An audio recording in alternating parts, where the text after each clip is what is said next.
이게 잘못된 신호를 주는 것 같습니다. 2020년도까지는 좋았죠. 뭐 황금알을 낳는 수수료라고 그랬으니까 그때까지 좋았는데 내년 후반기나 후년에 되면은 터질 가능성이 있는데 경제가 살아난다라면 천만다행이지만 안 살아난다라면 거의 뭐 지금 말씀드렸던 일부 증권사들은 조금 문제가 되지 않을까. 안녕하세요. 박종원의 경제한방입니다. 이 부동산 문제가 여전히 뜨겁죠. 특히 부동산 PF 문제 다시 부실 우려가 되면서 유동성을 미리 공급한다 이런 얘기까지 나오고 있습니다. 과연 현재 얼마나 심각한지 어떻게 진행될지 연세대 정경대학원 금융부동산학과 한문도 교수님과 알아보겠습니다. 안녕하세요. 네, 안녕하세요. 네.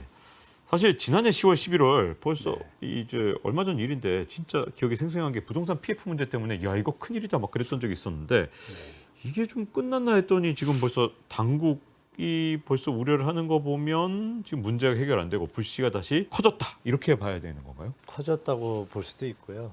그 하느니 작년 3분기 발표할 때만 해도 140조가 PF 대출액이었는데 나심평에서 얼마 전에 발표한 건 125조로 줄었어요. 15조 정도는 이제 기존에 분양했던 현장들이 마무리가 되면서 중요한 것은 이제 전체적으로 보면은 저는 사실 큰 문제는 없는데 대형 금융사하고 저축은행들은 2008년도 때 이미 리스크를 한번 크게 당했기 때문에 리스크 관리를 철저히 한 것 같습니다. 그래서 이번 PF 액수는 있지만 부실 대출은 거의 없어요. 그렇다면 이제 어디가 문제냐면은 계속 말이 나오는 이제 증권사하고 제2금융기관의 이제 캐피탈하고 보험사 일부인데 차관 대환 대출을 해서 일단 막았는데 정부에서 도와줘서 중요한 건 이제 분양이 돼야지 그걸 갚을 거 아닙니까? 네, 그러니까 분양이 안 되면 계속 그건 유지가 되는 거죠. 그래서 우리가 더듬어 보면 2008년도에도 MB 정부에서도 지원을 했음에도 결국 분양이 안 되고 그게 이어지면 2011년도에 터졌잖아요. 네. 부산상호저축은행부터 아주 몇십 개 회사가 이제 부도가 나지 않습니까? 네.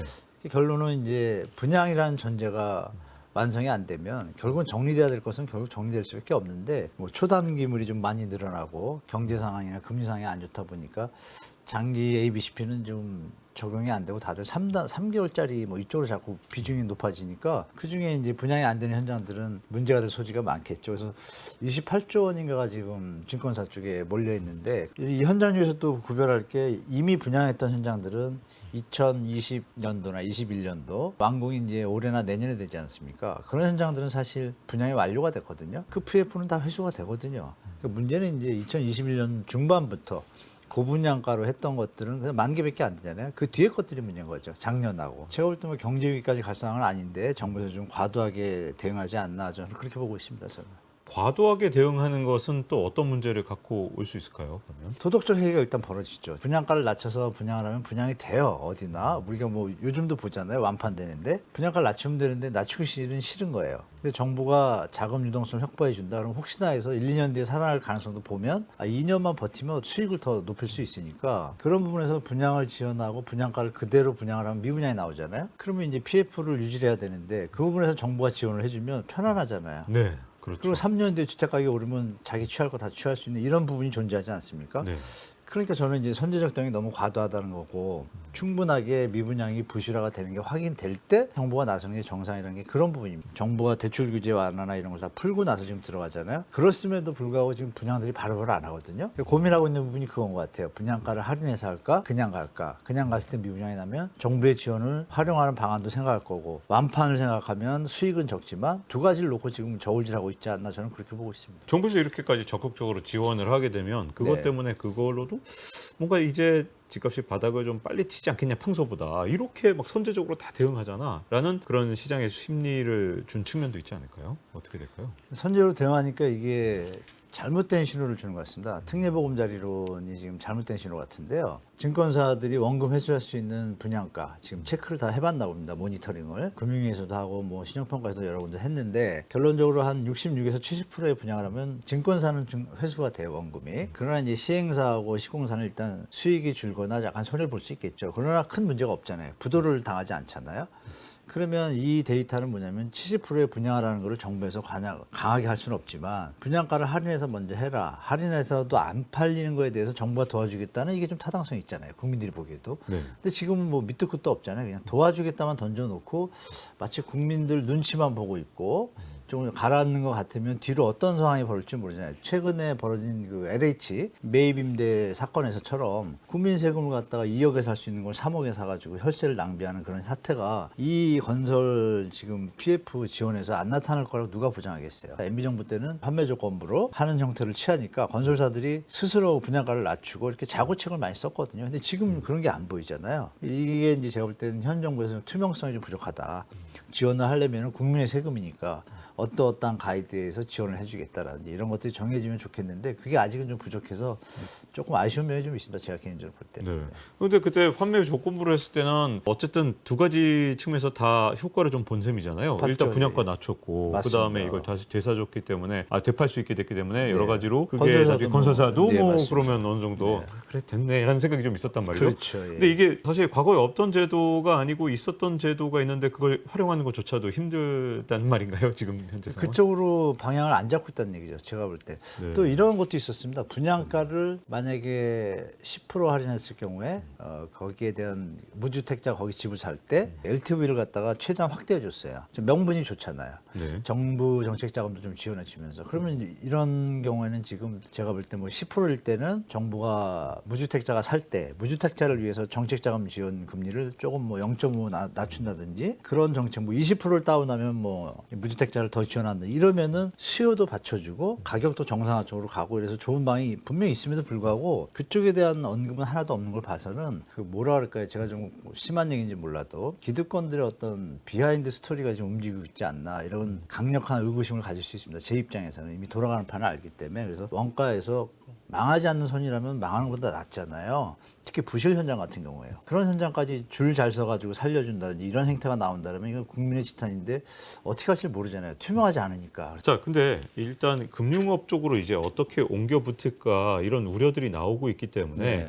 그걸 알아보기 위해서 먼저 하나씩 좀 따져보고 싶은데요. 이 증권사들이 이렇게 PF 대출에 좀 주력해서 막 진짜 플레이어로 이렇게까지 나선 게 보통 꽤 과거에도 있었던 일입니까? 아니면 이번에 독특한 일인가요? 없었죠.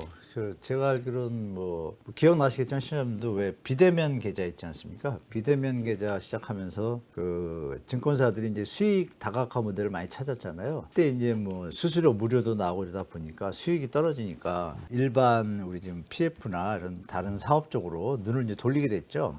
그때 마침 이제 주택 가격이 상승기다 보니까 그 이제 초보였던 증권사들이 한두 번 해보니까 이게 수익률이 너무 좋거든요. 브리지론 같은 건 뭐 7에서 10%씩 막 단기간에 좀 수익이 나오니까 그다음에 그쪽에 이제 관심을 갖고 과도하게 이제 수익에 대해서 이제 몰두한 경향이 있죠. 리스크 헤지는 신경 안 쓰시고 그러나 이제 말씀드린 것처럼 저축은행이나 일금은권은 이미 알았기 때문에 리스크 헤지를 들어갔고 이분들이 좀 계속 이어오다가 2020년도까지는 좋았죠. 뭐 황금알을 낳는 수수료라고 그랬으니까 그때까지 좋았는데 지금 이제 2021년도, 22년도 미분양 분들이 이제 문제가 되는 거기 때문에 제가 볼 때는 증권사가 이번에 이제 또 공부를 하고 났으니 다음에는 또 이것도 리스크 관리를 들어가겠지만 지금 현재는 벌어진 일은 그 당시부터 2016년부터 딱 타임이 어떻게 딱 맞아요. 비대면 계좌를 트니까 이제 뭐 상업용 VIP나 이런 관리 소비 어떤 금융을 갖다 하고 싶어가지고 했는데 그거보다 PF 대출이 수익이 너무 좋으니까 그때 제가 알기로는 처음에는 부동산 팀이 없었습니다. 증권사에 없다가 2018년 19년부터 몇몇 증권사들이 전문팀을 만들고 본격적으로 막 들어가기 시작을 했죠. 그런 데는 그나마 리스크 관리가 들어가는데 그렇지 않고 그냥 금융 쪽만 보시고 했던 증권사들이 조금 몇 군데가 지금 문제가 되는 거라서 제가 볼 때는 그때부터 이게 시작된 것 같습니다. 이 원래 과거에 외환위기 때 문제가 됐던 종합금융회사, 종금사도 그렇고 맞습니다. 이 안 해보던 업종에 진출하면 그때 헤매더라고요. 아무리 금융회사라도 당연하죠. 자기가 하던 것만 잘하지 잘 안 하던 거는 좀 네, 어렵던데 맞습니다. 이렇게 부동산 PF가 금융시장의 뇌관이 될 수 있다 이런 표현들이 나오고 있는 상황에서 네. 혹시라도 문제가 생기는 고리가 있다면 어떤 식으로 이게 문제가 발생하게 되는 건가요? 뭐 일단 전제는 제가 뭐 크게 문제가 없을 거라고 저는 보고 있다 그랬는데 일단 문제가 생기는 증권사 입장이나 일부 현장들 입장에서 보면 일단 분양이 전제잖아요. 사업의 기본이 TF라는 게. 근데 분양이 지금 분양가를 낮추지 않는 한은 해결이 안 되는 현장들이 꽤 있다고 봅니다. 그리고 주택 가격이 좀 하락기이고 금리가 고금리다 보니까 수요자 입장에서 현재 분양가를 고수하는 현장들에 대해서는 다가서지 않게 되고 결론은 미분양으로 계속 가겠죠. 근데 중요한 건 이제 차원 대출하든 뭐하든 뭐 ABC를 연장하든 이자가 이제 많지 않습니까? 그 금액이 결국 수익을 다 깎아먹게 되잖아요. 시간이 가면. 그때가 되면 이제 브레이크 타임에 걸리게 되면 못 못 버티는 경우가 생기면은 2011년도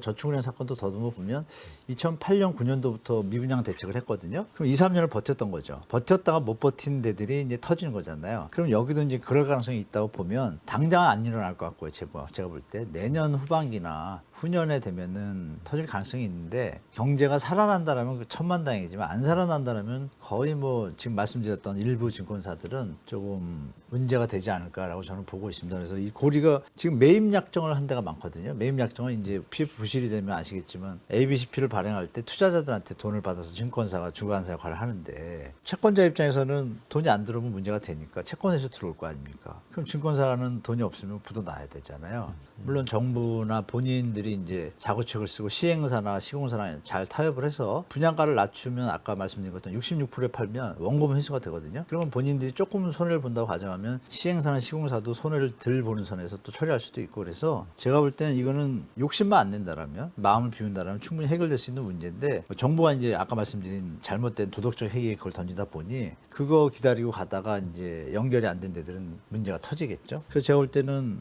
채권에서 들어가는 현장들이 과연 많이 나올까 계산해 보면 연말에 되면 좀 나오긴 나올 것 같아요. 근데 옛날 같이 대한민국 이렇게 체력이 약하지 않거든요. 금융기법도 아시지만 한 20년 사이에 뭐 엄청 좋아졌기 때문에 충분히 감내할 수 있는 수준이라고 저는 보고 있습니다, 사실. 이 중국에서 이런 PF 대출 문제되고 막 그랬을 때 외신에서 보면 공사하다 말고 중단되거나 뭐 내장하기 직전에 막 그냥 뼈대만 남아 있는 그런 중국의 건물들 네, 맞죠. 많이 외신으로 접했거든요. 네, 많죠. 이게 뭐 혹시 소비자 입장에서 그러니까 이 주택 구매자 입장에서 주의해야 될 부분도 있을까요?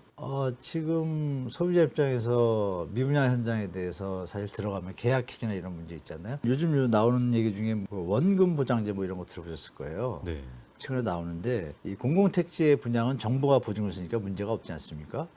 그래서 공공청약에 대해서는 저는 권하는 입장이고 일반 민간 시장의 분양에 대해서는 입지에 따라서 소비자들이 판단을 잘 하셔야 될 것 같아요. 조금 싸다고 해서 입지가 너무 떨어진 것들은 지금 말씀 주신 것처럼 자금의 문제가 생기면 공사가 중단될 가능성이 높습니다. 그래서 제가 볼 때는 그런 지역들은 좀 연말까지 충분히 보신 다음에 쳐다보셔도 괜찮을 것 같고 뭐 입지가 좀 구도심이나 이런 것들은 제가 볼 때 우량 현장에 해당되잖아요, 객관적으로. 다만 이제 분양가가 높다 그러면 나중에 구조조정이나 이런 걸 통해서 마무리가 될 수 있는 현장들이니까 굳이 접근하신다면 소비자 입장에서는 이제 분양가가 저렴한데 뭐 입지가 좋은 곳이면 그냥 하셔도 되고 분양가가 저렴하지 않은 것 같은데 입지도 혼돈된다 이러면 사실 그거는 좀 대상에서 좀 멀리 두시는 게 좀 좋을 것 같습니다. 조심하시는 게.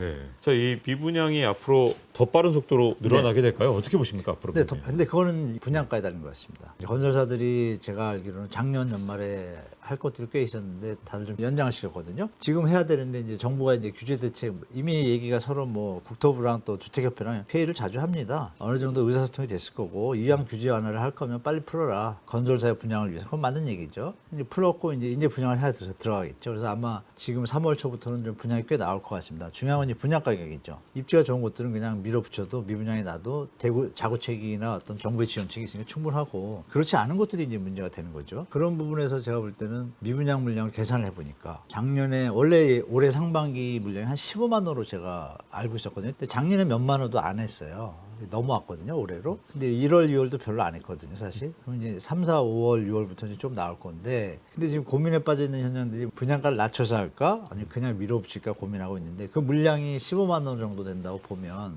지금 현장들로 대충 해보면 재건축 재개발은 그동안 좀 눌러놨기 때문에 물량이 어느 정도 정리가 됐고 계산해보니까 15만 개 중에 한 6, 7만 개는 미분양이 나겠다는 계산이 나오더라고요. 근데 그때 계산이 6만 8천 개일 때였습니다, 제 계산상으로. 그러면 한 12만에서 13만 원 나올 수 있구나. 상반기까지 이렇게 판단을 했는데 지금 이제 아예 안 하고 접는 데도 있잖아요. 그러면 제가 볼 때 10만 원은 무조건 될 것 같고 공격적으로 갔을 때는 뭐 분양가를 낮춘다든지 이럴 때는 분양이 될 거 아닙니까? 그럼 제가 10만 원은 될 것 같고 11에서 12만까지 가는 거는 충분하다라고 봅니다, 미분양이. 근데 그거에 대해서 정부가 충분히 이렇게 대책을 잘 던졌기 때문에 제가 볼 때는 부실 현장 빼고는 충분히 감내하고 넘어갈 수 있지 않을까. 저는 이제 계산은 그렇게 나오더라고요. 사실 건설 뭐 산업연구원이라든지 그러니까 저도 이제 속사정까지 깊이 모르는 부분에 대해서 또 그분한테 여쭤보면 차마 방송에서 드리긴 뭐하지만 큰 문제 없다라는 의식을 갖고 있습니다. 뭐 10만 원 정도라도. 왜냐하면 7만 원이면 3만 원인데 그건 어떻게든 정리가 될 거라고 보는 거죠. 옛날에 16만 원이었는데 다 정리됐잖아요. 그런 마인드를 갖고 계시더라고요. 네. 원래 또 이렇게 새집에 들어가기를 좀 바랬던 분들은 이 미분양을 노려서 이거 한번 사볼까 이렇게 고민하신 분들도 계실 텐데 그런 네. 분들한테는 앞으로 뭐 올해나 내년 어떤 식으로 대응하는 게 좋을까요? 그분들은 이제 대책이 나온다면 사셨으면 좋겠어요. 물론 지역은 차별할 수 있지만 수도권하고 지방에 대해서 미분양분에 대해서 매입해서 실거주자가 무주택자가 샀을 경우에는 차후에 팔 때 뭐 양도세를 감면해 준다든지 이런 대책이 분명히 나올 겁니다. 그리고 뭐 취득세 감면이라든지 이런 대책이 안 나오고서는 미분양 해소를 할 수 없거든요. 물론 거기에 이제 분양가도 내려오고 그러면 이제 구매할 수 있는 여건이 좋아지잖아요. 그래서 이왕이라면 그 대책이 나올 때까지 다들 기다린다면 정부는 그 대책을 던질 수밖에 없잖아요. 네. 그때가 좋은데 정부가 언제 던질지는 제가 모르니까 네. 근데 이왕이면 크게 뭐 주택 가격이 반등하거나 이런 느낌이 없으시다라면 그 대책이 나오는 걸 좀 기다리시는 게 좀 좋지 않나. 그 시간이 분명히 올 거라고 저는 보고 있습니다. 1년도 못 돼가지고 대득해 파워를 시작한 거예요. 그리고 이제 박근혜 정부까지 합쳐가지고 6, 7년을 갖다가 그냥 내리 그냥 하방 악력 속에서 이제 지나왔지 않습니까? 그거랑 아주 유사한데 조건은 더 안 좋은 것 같아요.